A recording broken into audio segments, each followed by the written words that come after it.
আপদ আপদ ঝরে গেছে, বিপদ চলে এসছে, দেওয়ালে পিঠ থেকে গেছে, দেওয়ালে পিঠ থেকে চাড়া মেরে মানুষ বেরিয়ে এসছে। এর আগে তৃণমূল কংগ্রেসকে মুসলমানদেরকে ভাবিয়ে দেওয়া হয়েছিল যে মুসলমান তৃণমূলের দল, যে এখন মুসলমানগুলো বুড়ো আঙুল চুষছে আর বলছে কি বিপদ করেছিলাম 15 বছরে, কি ভুল করেছিলাম। আমি হিন্দু ভাইদের কাছেও বলবো, তৃণমূল কংগ্রেসকে মুসলমানরা নিজের ভেবে যে ভুল করেছিল, হিন্দুরা বিজেপিকে নিজের ভেবে সেই ভুলই করছেন, করবেন না। কোনো রাজনৈতিক দল কোনো ধর্মের হতে পারে না, আমরাও কোনো ধর্মের নই, আমরা সাধারণ মানুষের। আমরা এই হকারগুলো যাদের তুলে দেবে তাদের, যাদের তুলে দেবে তাদের পেটে লাথি মারছে বিজেপি, তাদের যাদের কুরবানিকে অন্যায়ভাবে আটকিয়ে দিল তাদের, যাদের হচ্ছে যে অন্যায়ভাবে চাকরি কেড়ে নিচ্ছে তাদের, যাদের হচ্ছে চুরি করে নিচ্ছে টাকা তাদের। আমরা গরিব মানুষের পার্টি অফিসটা ভয়ে বন্ধ করে দেওয়ার চেষ্টা হয়েছিল।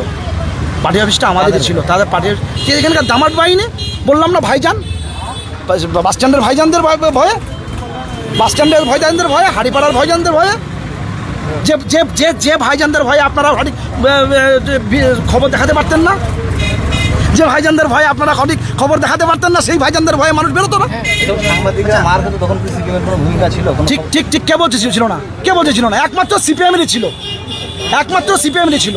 চোখে চশমাটা খুলে প্রশ্ন করতে হবে, আচ্ছা চোখের চশমা খুলে প্রশ্ন করতে হবে। চশমা পড়লে আপনি অন্ধকার দেখবেন, লাল চশমা পড়লে এখনই লাল দেখবেন, কালো চশমা পড়লে কালো দেখবেন, কিন্তু সাদা চশমা পড়তে হবে। লালকে লাল আর কালোকে কালো, চোরকে চোর আর ভালোকে ভালো বলা শিখতে হবে। আচ্ছা দাদা।